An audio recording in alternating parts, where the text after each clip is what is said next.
All right. Well, Matt, welcome to the podcast. Thank you so much for being here. We're just really grateful to have you, and we're excited to talk about this today. So, welcome. Yeah, thanks, Aubrey. Thanks, Tim. It's really nice to meet you guys today.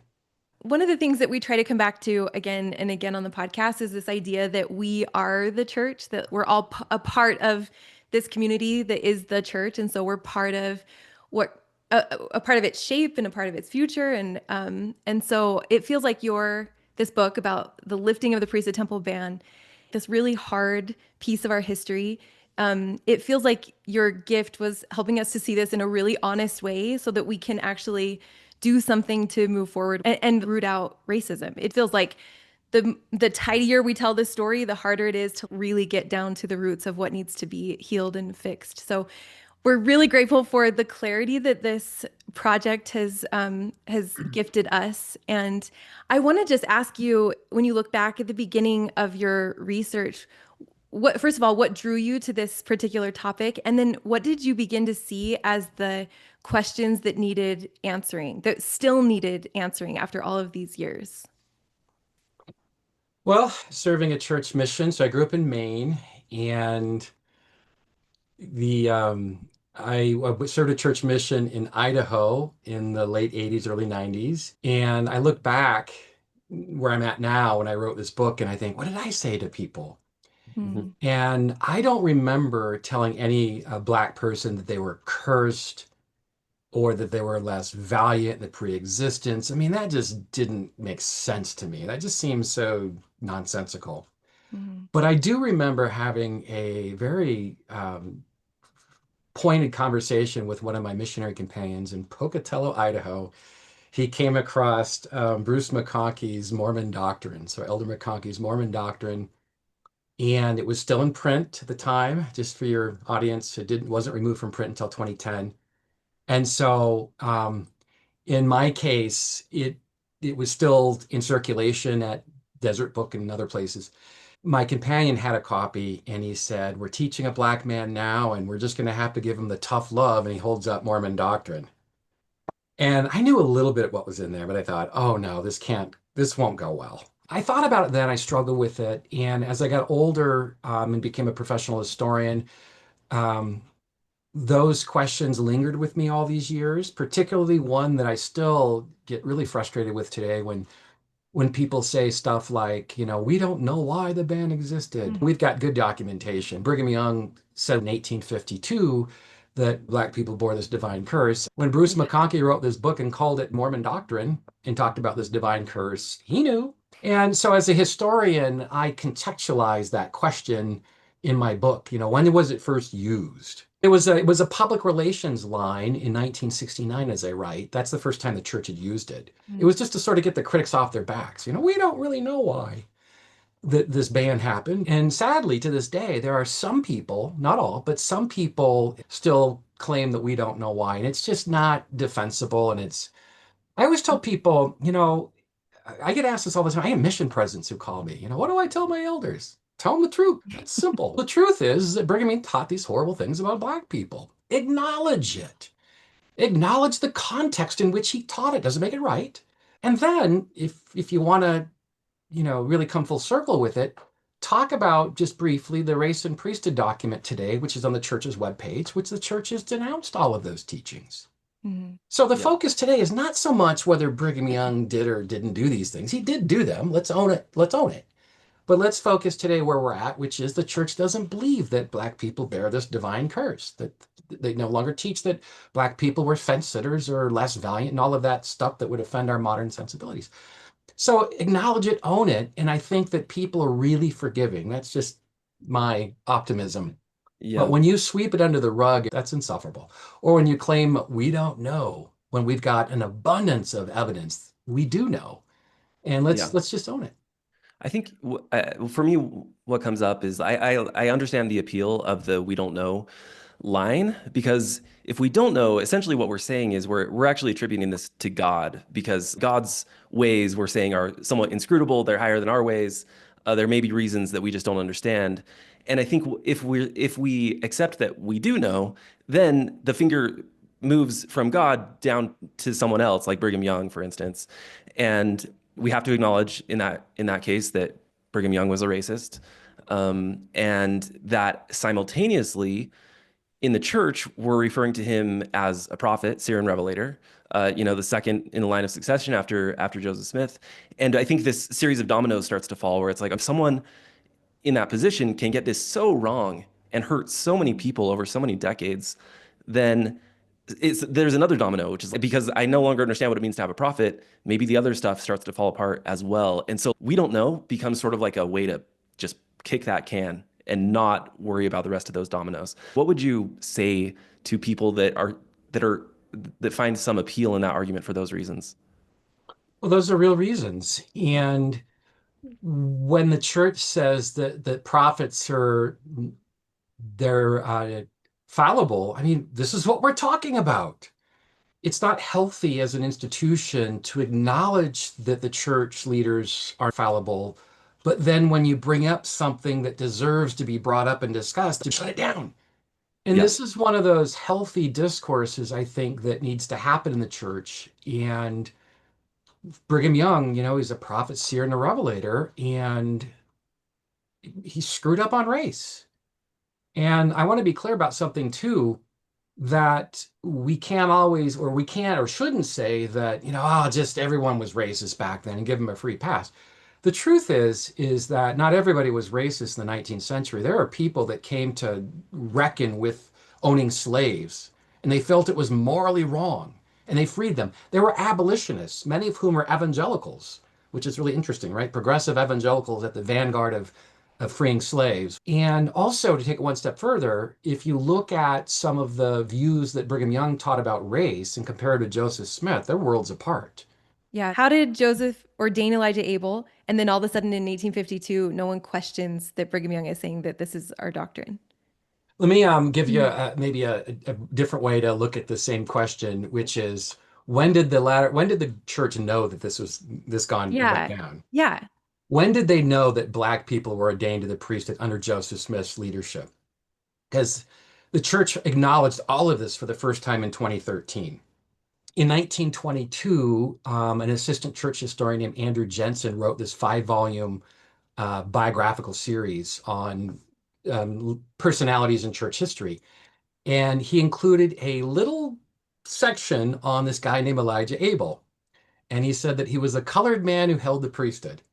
Now, this is 1922. This is the first time that the church is learning that a Black man was ordained to the priesthood under Joseph Smith's leadership.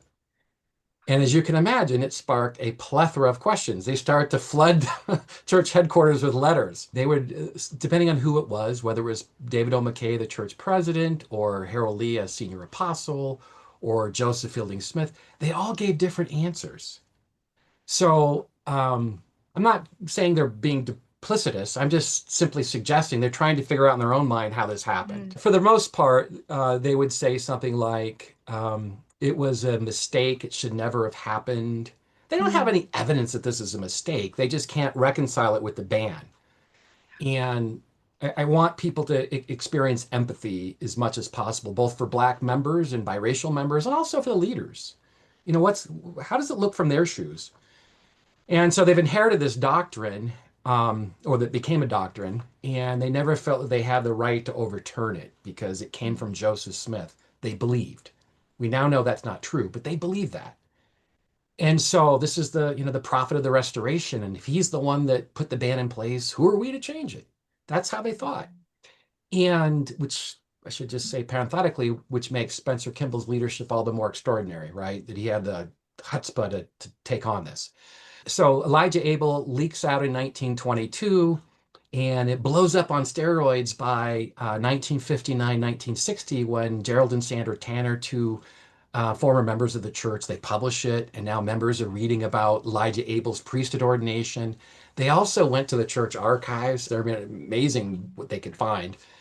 And they published Elijah Abel, his son, and his grandson's priesthood ordinations.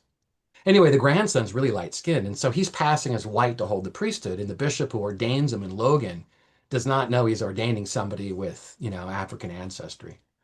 Just to finalize the question, over the course of the 20th century into the 1970s, scholars will learn that additional persons of African ancestry were ordained to the priesthood under Joseph Smith's direction.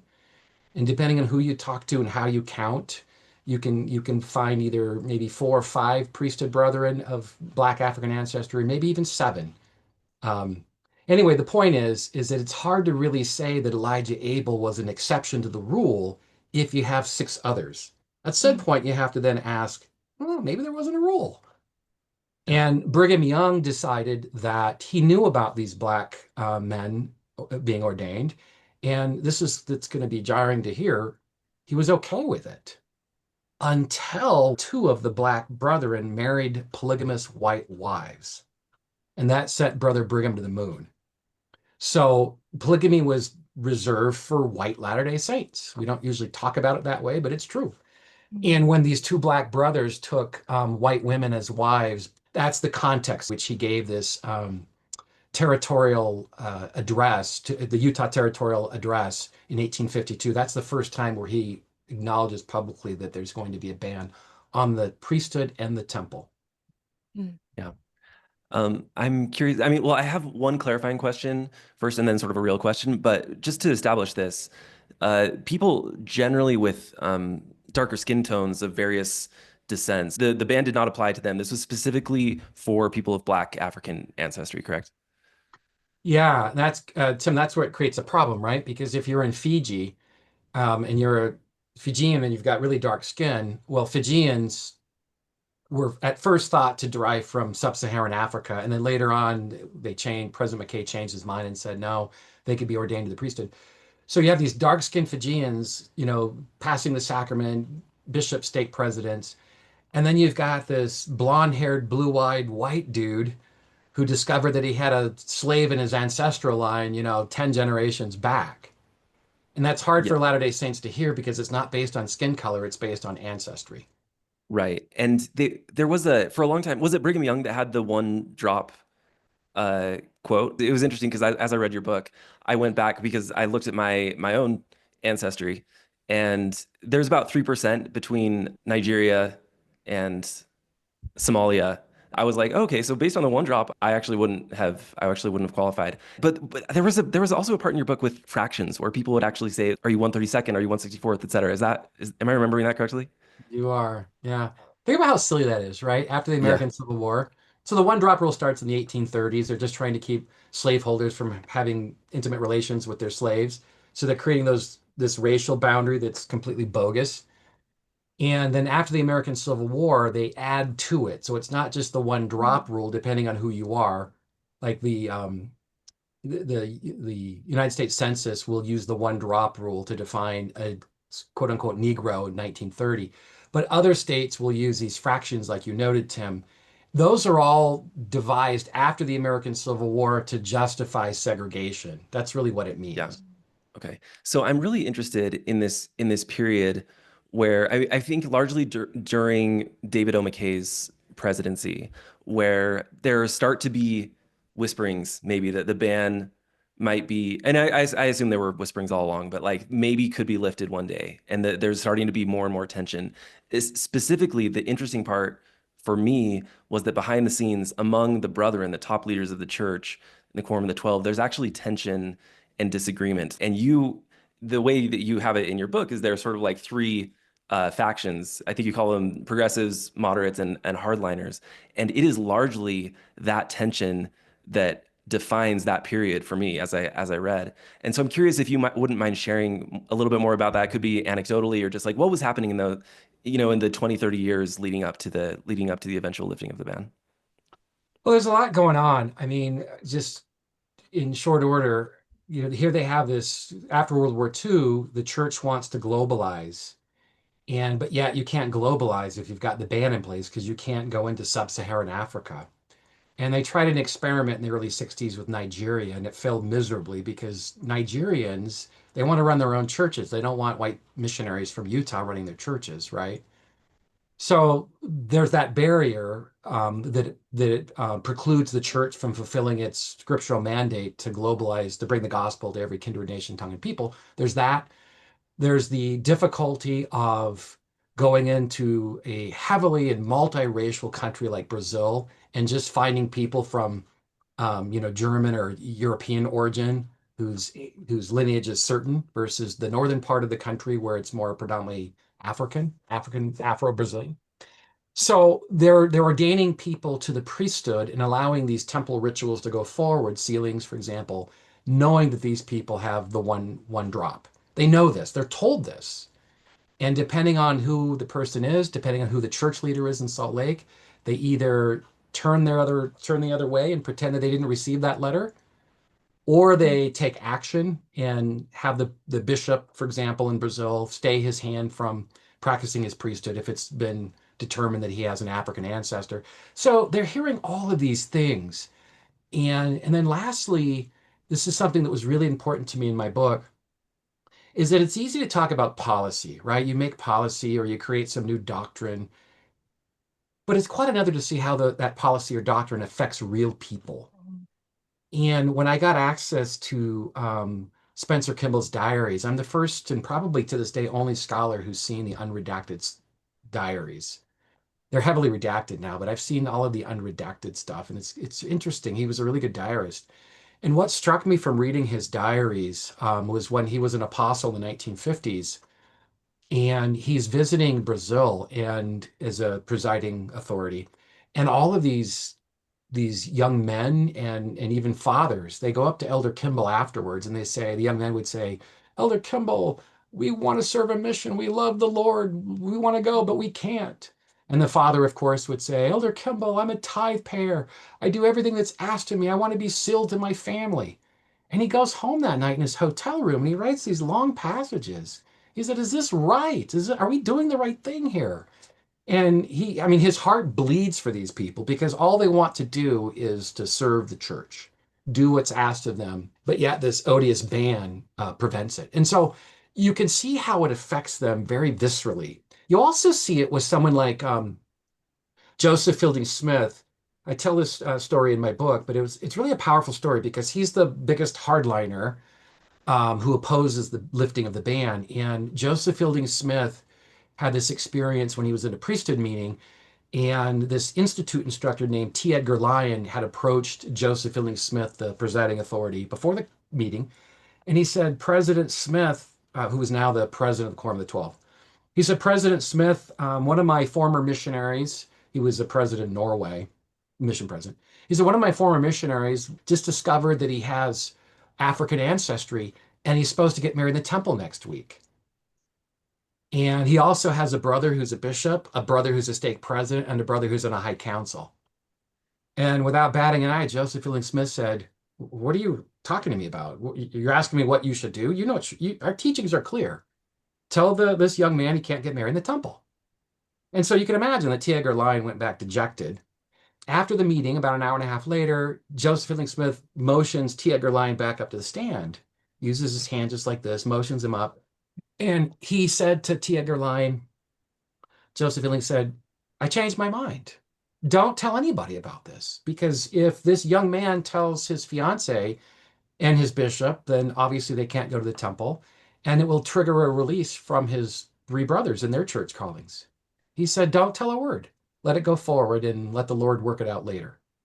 And when I wrote this story in my book, my editor, who's Jewish, he wrote plot twist.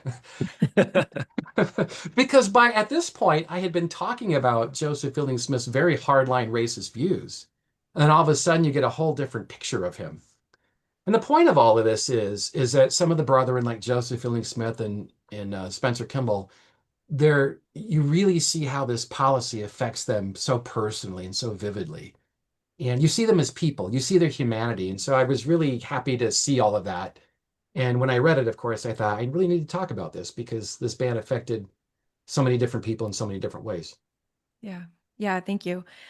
A couple of times you've mentioned now doctrine and policy and practice, and I really want to talk about that because it feels very relevant to today. It seems like it kind of for some decades it seems like there was this obsession over arguing whether the ban itself was doctrine or policy or practice. And so can you talk about just historically, where do you see it being defined and who's defining it? And are those flexible categories? Because it seems like to some leaders, everything depends on what it is. Yeah, so I think you got to take a macro view at that question. And the macro view would be, how is the church defined doctrine at different periods in church history? When Joseph Smith, said something or said something was revealed to him, he never said, I got to get the 12 to vote on it first, Mm, or I got to get my counselors to give me the attaboy. That's not how it worked. When Joseph Smith had a revelation, he had a revelation. And the way that it was presented to the church was follow it and be blessed, reject it and be damned. It was that simple. And Brigham Young was the same way. He's Brigham Young often would say things like, speaking in general conference, for example, he would say, there's nothing that I've never said over this pulpit that can't be construed to scripture. You're like, wow. really, Brother Brigham? Blood atonement, Adam God, all these, Yeah. fringy doctrines. And they were doctrines. I mean, Adam God was taught in the temple by not just Brigham Young, but other church presidents. It was part of the temple endowment early on. So I always kind of chuckle when people say, that was just a one-off. No, it wasn't. There were five Yeah. presidents who taught this, and it was in the temple ceremony. That's pretty, in there. So anyway, because Brother Brigham had, let's just say, a creative imagination, that by the 20th century, the first decade of the 20th century, the brethren start to put checks and controls on how doctrine is pronounced. And so what you see in the 20th century is you'll see that the leaders will say that the president and the counselors have to declare it as doctrine. So it has to be behind the united voice of the first presidency. And really what that is we don't want any more Brigham Young shooting off from the hip, Mhm. during a conference sermon about Adam God or something fringy like that. And so that's the check and the balance you get in the 20th century. By the 21st century, you have another layer of checks and balances. So the church's position today is the doctrine is pronounced by the united voice of both the first presidency and the Quorum of the 12. The two highest quorums of the church in unison declare doctrine. That has been an evolution. It has not always been the case. Mm. And so with the priesthood ban, what's going on is in the 19th century, there are all kinds of theories floating around. Brigham Young taught that black people were cursed, for example, but he did not believe in this pre-existence stuff at all. And when one of the apostles, Orson Pratt, talked about the pre-existence, Pratt was just the opposite. He didn't believe in biblical curses, but he thought that there was something going on with black people in the pre-existence. So here you have a strong-willed apostle and the church president going at it theologically. And there was another apostle who also taught the pre-existent stuff that was rejected at the time. And then by the late 19th century, after the Pearl of Great Price gets canonized, then you get two competing theological positions that emerge. One is that black people were less valiant, and the other one is they were fence sitters. They couldn't decide whose plan to choose. And so that by the mid 20th century, that notion gets rejected, the fence sitter one, and the church goes with less valiant. And by 1949, as I go into great detail in my book, the first presidency adopts the less valiant position and the biblical curse position, and they issue a statement to that effect. So that's 1949. It becomes the doctrine of the church, the curse, the And biblical. the point of that was to explicitly declare it as doctrine as Correct. opposed to policy. That's correct. Yep. So Okay. it's now moving from policies and competing theories Yeah. to now doctrine issued by the first presidency. And remember, it's not the quorum. That's a later iteration. It was just the Mhm. first presidency by mid 20th century that declares doctrine. So here you have these previous rationales and opinions and theories, and now it's called doctrine. I mean, that's the interesting thing that as a lay member of the church, it feels like how we choose to define doctrine is so static. It feels like that's the thing that never changes, and it never the way we decide what never changes also never changes. And so it's interesting to see how that evolved over the very short history of the church. So I'm wondering, for the people in the eras of the church where that is changing, where it is an active change. It feels like that's when it's always very turbulent because you have people recognizing that like there's dissonance or there's disagreement and for sure in the membership of the church, but maybe even among leadership. So is there always collateral damage in those seasons of change. Because I think one of the other things that really shocked me through the whole book is just how many people, out of integrity and driven by by their values, became collateral damage. Like they were pushing for something and were really squashed. And then turns out we redefine doctrine, and then change goes forward. But do people always get stepped on in that process? Well, it depends on who they are and what they're doing. The band is interesting in that the couple of characters in my book, when I started this book, I wanted to really lift up the voices of certain people that I thought were influential. Obviously, I couldn't do everybody. There's more people I wish I could have talked about, but I didn't. But some of the people outside of the church leadership who were really influential was a University of Utah Institute instructor named Lowell Benyon, Yeah. and also a philosopher named Sterling McMurrin, who also taught at the U. And McMurrin was not a practicing Latter-day Saint, but he had good church stock. His grandfather was the presiding bishop of the church. Sterling McMurrin was a man of immense integrity, and he was good friends with President McKay, also good friends with President Hugh B. Brown. And Lowell Benyon, of course, was good friends with President McKay as well. Um, but so President McKay, the brother McMurrin and Benyon had intense discussions about how to characterize the band. And McMurrin said, it's a doctrine. And Benyon would write him back this letter and say, no, it's a policy. And McMurrin, being the hard-nosed philosopher that he was, is, Lowell, you're wrong. It's a doctrine. And he would lay out the proof. And finally, Lowell would write back and say, I know you're right, you nitwit, but that's not the issue. The issue is if you call it doctrine, it won't be changed. But if you call it policy, we can change it. And then McMurrin, in a rare moment of humility, writes back, I concede the point. And so they Wow. recognize that you have to put pressure in certain ways. And for Lowell Benyon, his pressure was in private. And as early as 1943, he went to David O. McKay, who was then in the first presidency. And he said, President McKay, I don't believe in the ban. I just don't.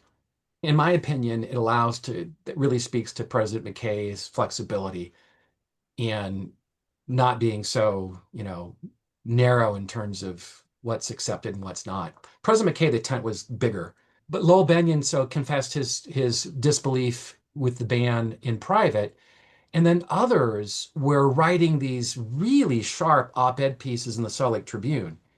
And some of these folks are Lowell Benyon's friends, including McMurrin, who would write pieces like this. And so that's one story, though, Aubrey. There are other stories where people do. There's no question that I'm not saying that this is the reason why the ban was lifted, but I'm telling you that pressure matters. And wasn't just pressure from insiders like Lowell Benyon and Sterling McMurrin, pressure from outsiders that when the Brethren were going places like the Washington, D.C. temple dedication in 1974, here you have this beautiful temple. This is my temple that I grew up going to from Maine. And when they dedicate this temple, this brand new temple, and they want to talk about, the ordinances and the theology that goes on in these beautiful buildings. And all of a sudden you have the New York Times and Washington Post, they're all there and they're like, when are you going to lift the ban? That's the first thing they want to talk about. And the brethren are just like, they're so upset by this. The pressure does matter. And that's what gets President Kimball thinking that it's time to get rid of this thing. So I think that also brings up for me, I mean, in addition to the sort of the necessity of in our tradition, at least, defining words like doctrine, is this other word that becomes fairly tricky, which is revelation. A lot of people, I think, especially if your view is that God instituted the ban for some reason, we don't know, etc., that, in 1978, that God sort of reappeared through Spencer W. Kimball and said, okay, time to lift the ban. The process obviously is much more complicated than that. So what do you think is a useful way for us as church members to think of and define revelation? Well, there's two kinds of revelation, as I point out in my book. There's personal revelation, which members certainly know about, right? We're all taught this since we're young, that revelation occurs when you have sudden strokes of ideas in your mind, as the scriptures call it, or an idea where you feel like God is talking to you through these ideas or feelings. But institutional revelation is different. Institutional revelation is governed by section 107 of the Doctrine and Covenants. And that means that when there's new doctrine or new policy changes that are significant, that it has to come from the brethren, the top 15, as we've talked about. And the revelation is, Hugh B. Brown's defined this as well as anybody. He said, it usually starts when we have a question. So if somebody brings up a question, should we do this or that? Then we have debates and discussions, and we thrash it out. Those are his words. We thrash it out. And then if we can come to a unanimous decision, then the president says, I feel to say this is a revelation. So the point I want to make with that statement is revelation is active, not passive. It's not laying on the couch, watching your favorite sports team, and all of a sudden God speaks to you and you got to do something. That's not how this works. So institutionally, it means you ask the question first, you bring it up to the brethren, they discuss, debate, and they pray. I don't want to say there's no prayer involved, because there is. But that's how it happens. And as I point out in my book, that President Kimball was very strategic with revelation. Sometimes he couldn't get the unanimity he needed. And it was not unknown to him to dispatch an apostle or two on church assignments overseas when he couldn't get their support. And then they come back and whatever it is they were opposing is now gone through. And to me, I mean, some members might find that jarring, but to me, that's brilliant. And that's what he does with the priesthood ban, is that he couldn't get Elder Peterson and Elder Stapley on board. And so it's not coincidental that they were not in the room on June 1st. That is not the first time he's used that strategy. Could you talk about, just really quickly, I was surprised at Bruce R. McConkie's support at this point. I didn't know this particular instance. Do you mind just telling that story briefly? Yeah, so Elder McConkie, of course, is one of the biggest hardliners. He's the son-in-law of Joseph Fielding Smith. He wrote Mormon Doctrine, as we've talked about. And he had some very, very harsh views on Black people.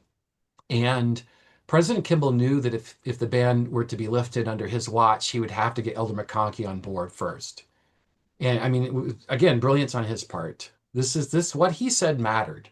Everybody knew McConkie was the church's most respected doctrinal authority. So what President Kimball did is he went to Elder McConkie and he said, hey, we've got this new temple that we're going to dedicate in Brazil. As you know, there's a lot of, in President Kimball's words, a lot of mixed blood there.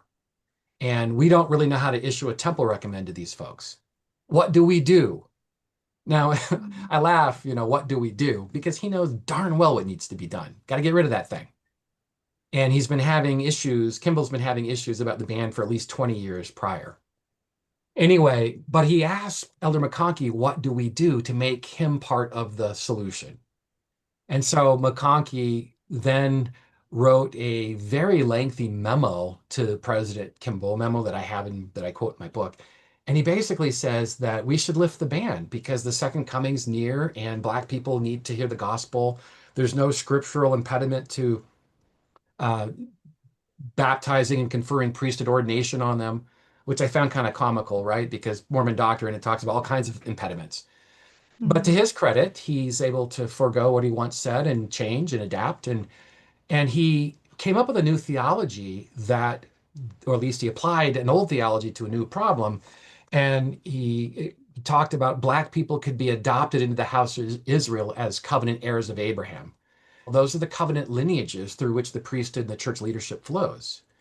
And what you've had Black people being declared in their patriarchal blessings. They've been declared that they derive from the lineage of Cain, Ham, or Canaan. Those are three distinct lineages outside of the covenant. In order to give them the priesthood and temple blessings, you've got to put them into the covenant. How do you do that? You adopt them. And so that's what he came up with. And what was really extraordinary for me when I read this memo that derives from 1977, is that President Kimball had asked this very same question 5 years earlier to the first presidency. He said, can we adopt Negroes into the house of Israel? And President Harold B. Lee wrote back and he said, no, that is not the doctrine of the church. And then the point that I make in my book is that President Kimball's now the new sheriff. And Elder McConkie is now creating this new theology, and President Kimball allows it to go forward, even though it had contradicted what a church president said 5 years prior. because they're trying to figure out a way to give Black people the priesthood and to make it make sense theologically. And that's what they came up with. Yeah, that blew my mind. That basically, yeah, new theology was created for the sake of progress. Like all whatever contradictions, whatever problems seemed immovable up to that point, it was like they were just completely absorbed into this new mission, and it totally worked.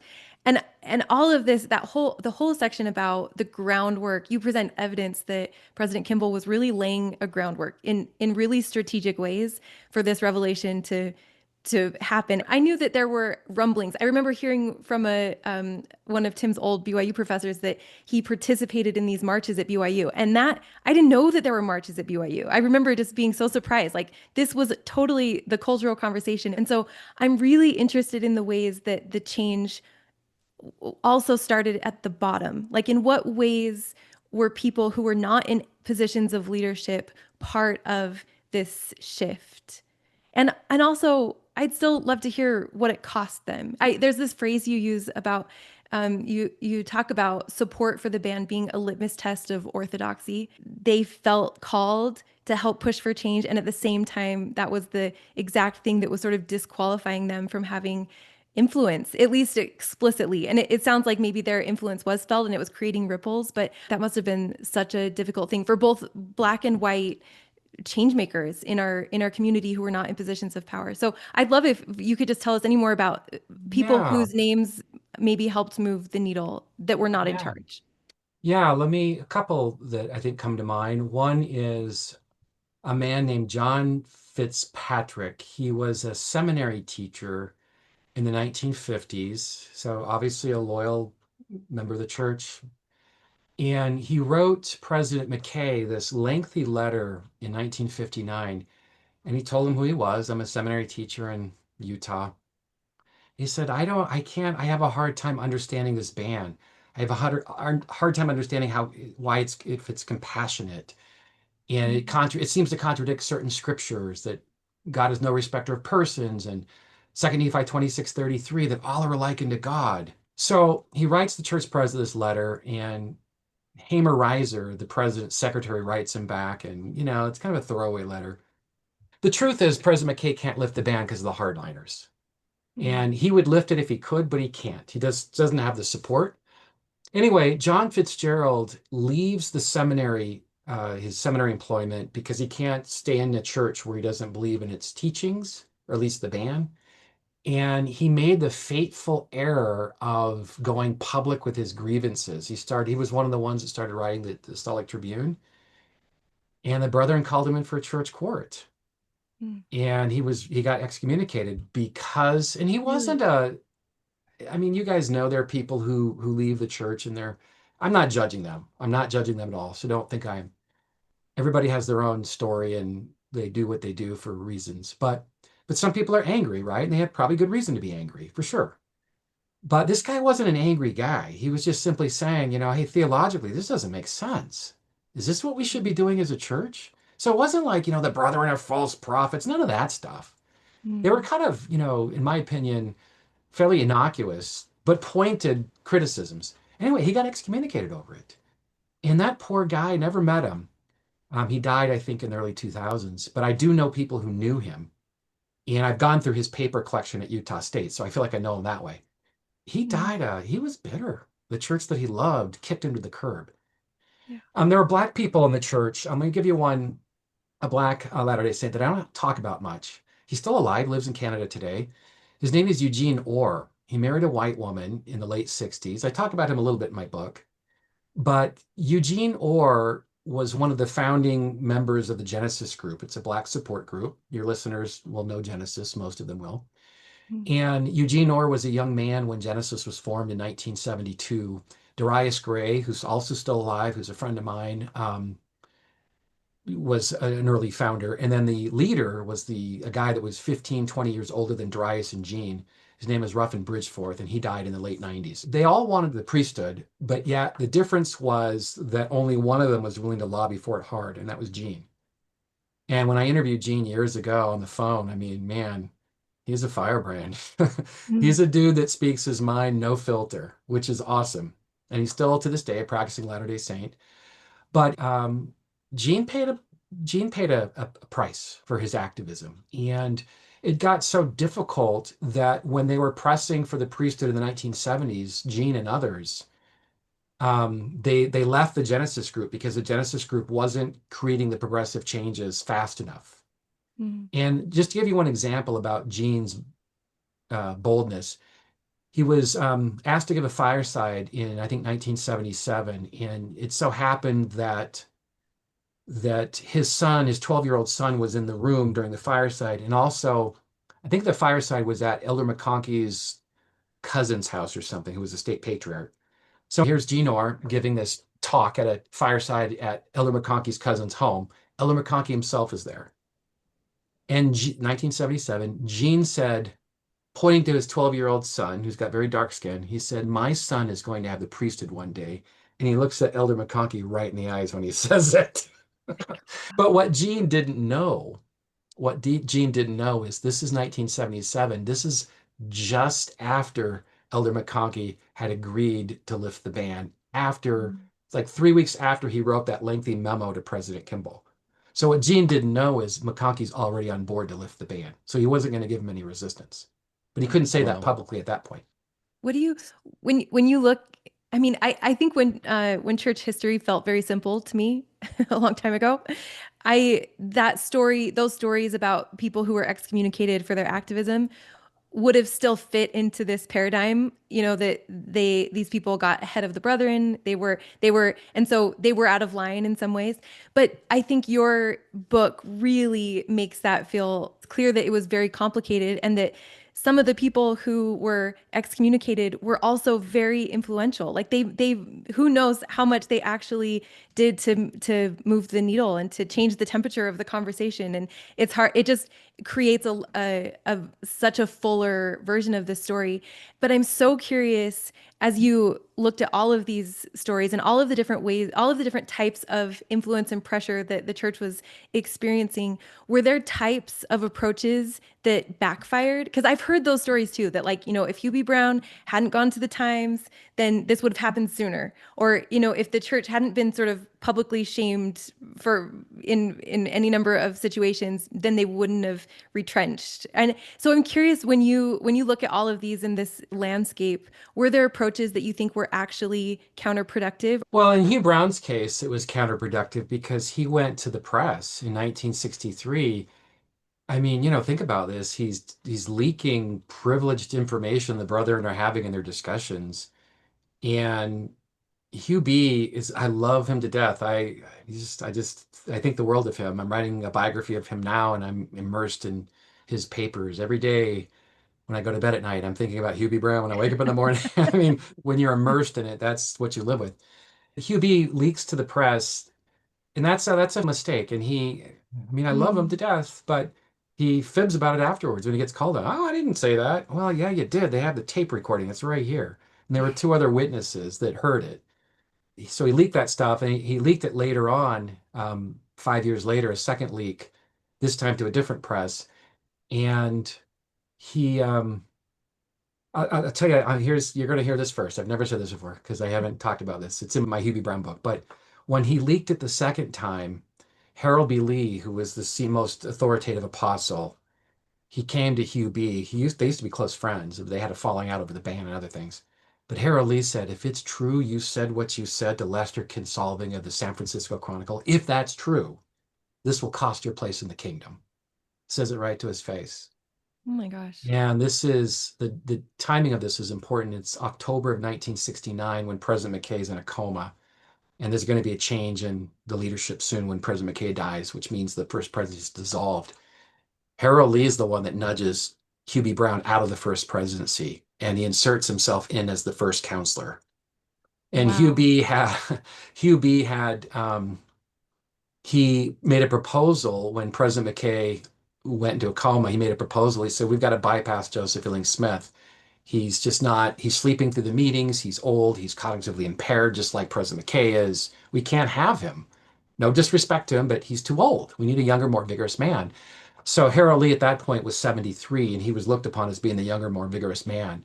And what happens is that in January of 1970, just before President McKay died, Joseph Fielding Smith had heard rumors that he was going to be elbowed out in favor of Harold Lee. And so he went to confront Elder Lee and said, look, I've heard rumors that you're going to bypass me because I'm too old. And he brought his wife too as a witness. Jessie Smith was there too. And so they made a deal. And the deal was that I'll make you my first counselor if you won't bypass me. You can run the church essentially, and I'll be a figurehead. That's what happened. Yep.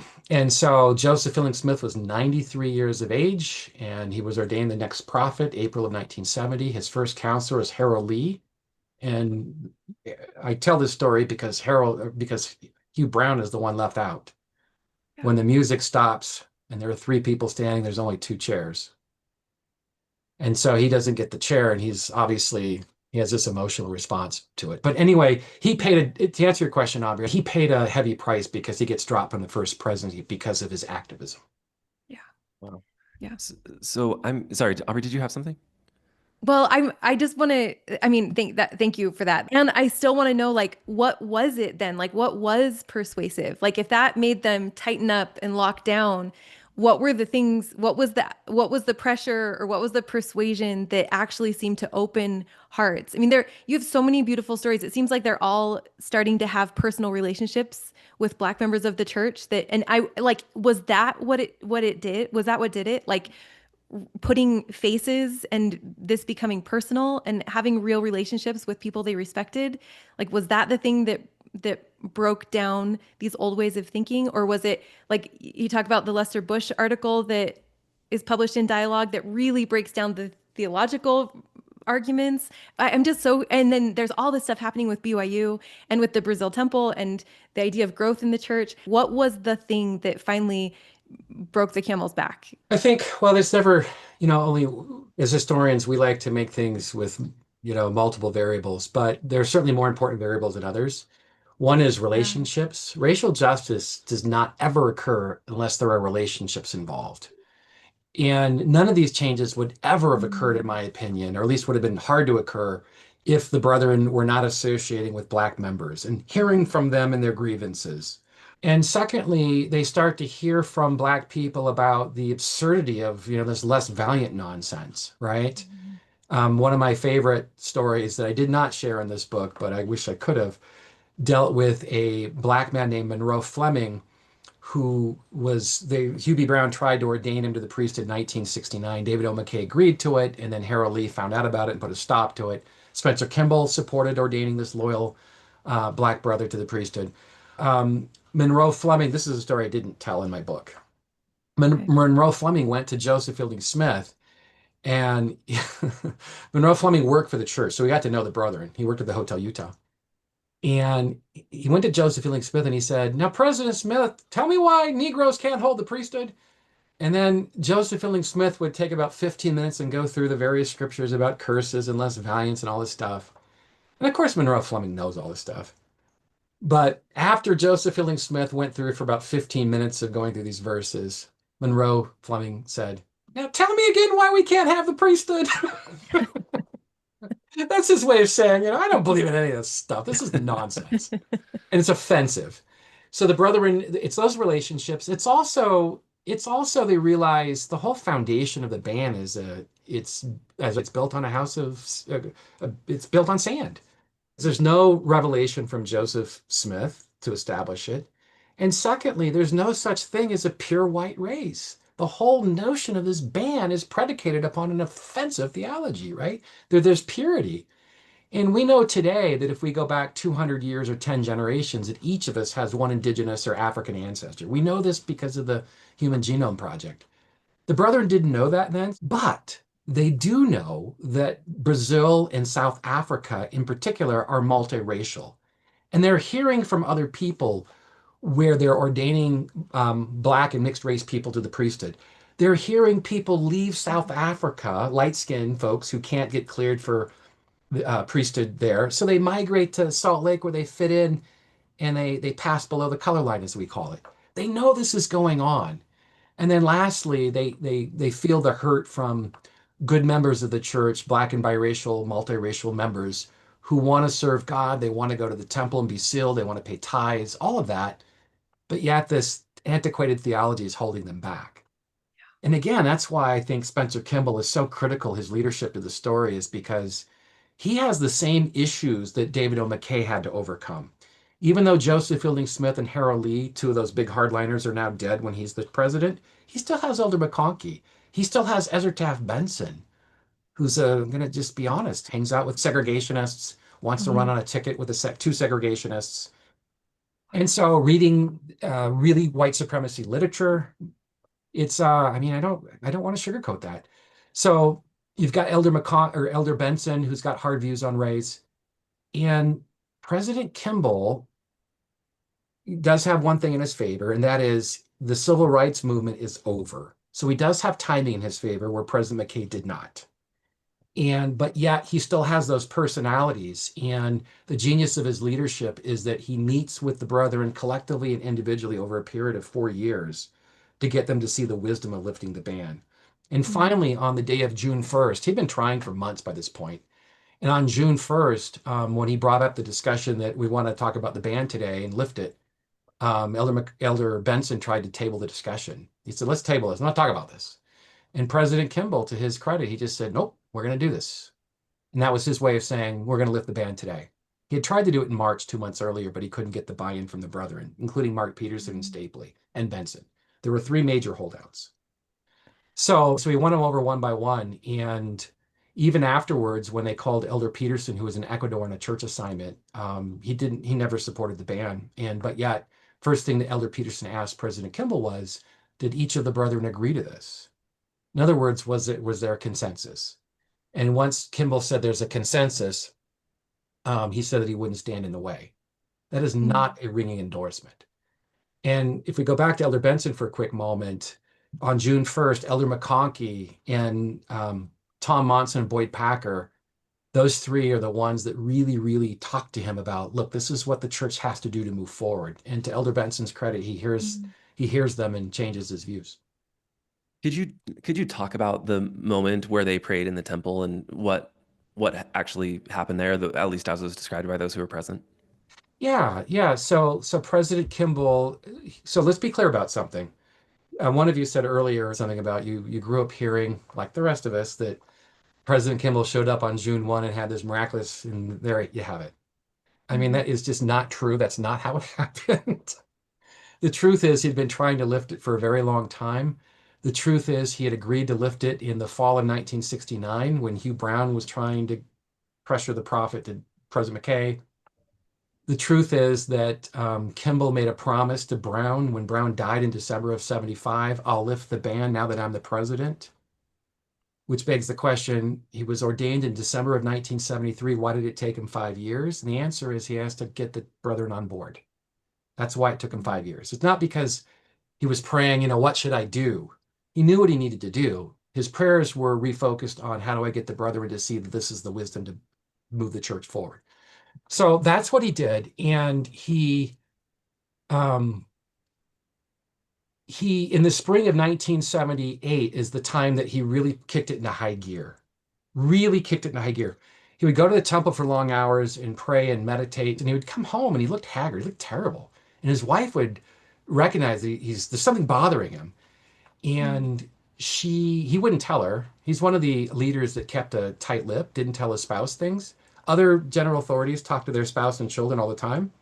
It's things they shouldn't say, but they say. And it's good for historians like me because anyway, President Kimball wasn't one of them.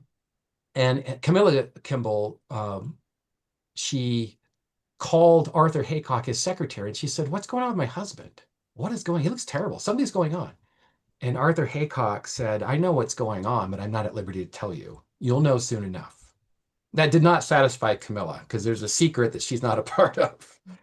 But anyway, that's what it was, is that he was agonizing over that he couldn't get the brethren to buy in. In March, in the temple, March of 78, he really made a strong push and he didn't have the buy-in, so he couldn't do it. In May of 78, 2 months later, he writes out a revelation. Think about this for a minute. May of 78, he writes out a revelation lifting the ban. They haven't even had the discussion yet where they've all agreed, and he's already written it out in longhand. That was on May 30th, 1978. And then on June 1st, they go to the temple. He's he knows this is the day to lift the ban. He's talked about it with the others. They have a 10-minute prayer. Now, this is a 10-minute prayer. That's pretty intense. And again, they're not asking, is this what we should do, God? Kimball knows what needs to be done. What they're trying to do is to feel this incredible sense of unity that Benson needs to feel this in order to come on board. McConkie didn't need to feel it. He'd already felt it. He already knew this is the right thing. And some of the others had known it too. And as I point out in my book, just to come full circle, that three of the apostles that come to the realization first that the ban has to go are the ones that had the most frequent interactions with Black members. Think about that for a moment. And Boyd Packer is one of the ones that came on board early too. And if I were to ask, I've actually done this before. I've asked people, if any of the apostles in the 1980s or 70s who were the least inclined to lift the ban, who would they be? And they always say McConkie, Packer, and Benson. And I said, you're right with two of those three. And the reason why Packer came on board, and this, I have to confess, shocked me too, that when Elder Packer came on board is because he was an advisor to the Genesis group. He went to their meetings and he saw how it was ripping them apart. And so he too had this emotional, what I call a moment of humanity where he could see that this doctrine was harming good people. And so he became a cheerleader, just like his close friend, Bruce McConkie. Yeah, thank you. I wonder if, well, as we move toward wrapping up here, I want to present one ask of you that something that I struggled with as I read the book, and you could help me with this as an objective historian. I found myself starting to sort the characters in the book, who are actually real people, obviously, into categories. I had my heroes and I had my villains. It's very easy to say, okay, Hubie Brown over here, Marky Peterson over here, et cetera, et cetera, et cetera. Which, ironically, I think I'm falling into the same sort of like trap of just like prejudging people without taking a full picture into account that was sort of at the root of the whole problem, obviously. So I'm wondering if you could help me find a more nuanced way to look at this, and not the ban itself. Obviously, we're very safe to uh, just completely discard that and say that was bad theology and bad practice. When we're looking at people, how can we prevent ourselves from making these simplistic judgments and sorting them? I think you have to read about them. It's as a historian, I like to present my subjects in as complex characters, multidimensional. And it's so easy with Joseph Fielding Smith to make him into this one-dimensional hardliner, right? And it's easy for obvious reasons. He wrote the most of any of the brethren in the 20th century, and his views are very strident. So that's easy. But it occurred to me that there was so much more to him and who he was as a person when I read his diaries. And oddly enough, they're restricted. I wish they were open, but they're restricted at the church archives. But he has these intense family relationships. His wife was mentally ill. His second wife died in I don't know, this is not well known, but she was in the mental health hospital in Provo, the mother of his 6 kids. And her father was a general authority 70 named George Reynolds. And I recognize that the church, they have records they need to keep protected in some cases that deal with confessionals. Of course, that needs to be private, I think, and maybe temple things and all of, that.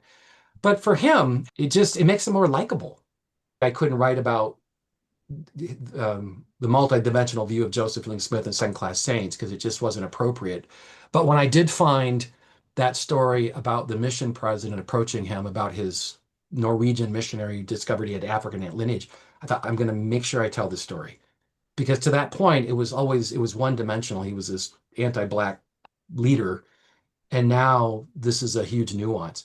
So I think that you need to read as much as it's available. That's the first thing. The second thing I would say is there are some podcasts by scholars. Be careful. Follow scholars that know what they're doing. They're in the sources. They have access to diaries and private papers.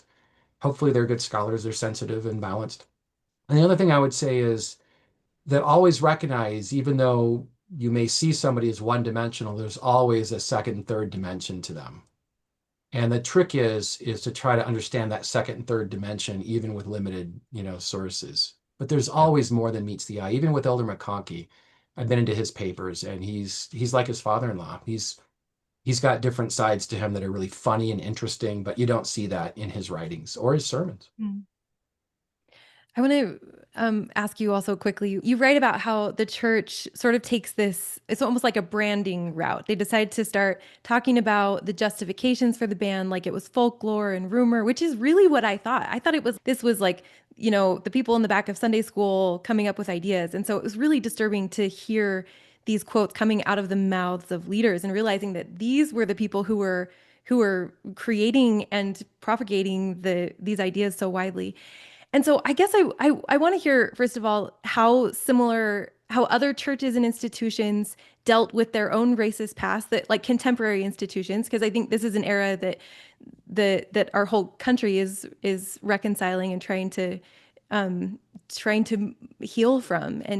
And so how did other institutions handle that in their own past?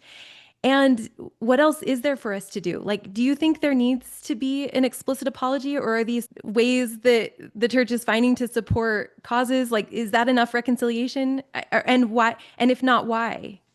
So in the 1990s, there's a racial reconciliation moment from Protestants and Catholics. And you'll see this with the Baptists and Methodists in particular. You also see it in South Africa with apartheid. Mhm. And this is in the 90s where these different churches and organizations come to grips with their racial past.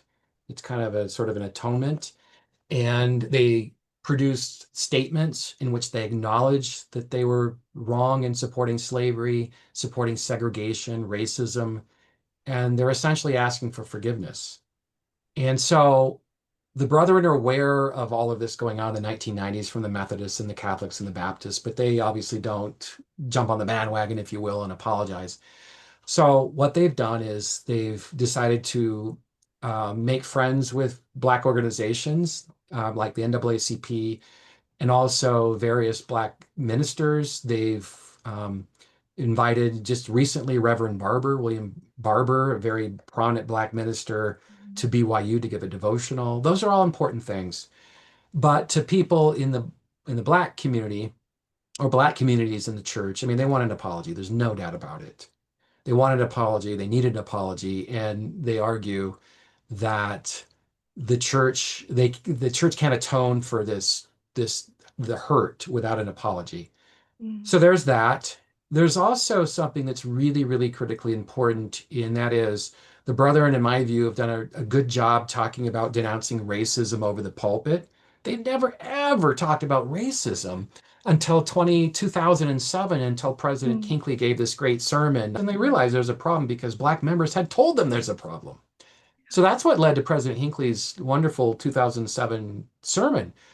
But with Black Lives Matter, a handful of years ago, with the death of George Floyd, President Nelson, President Oaks all gave these sermons in which they talked about racism as a sin and all of that.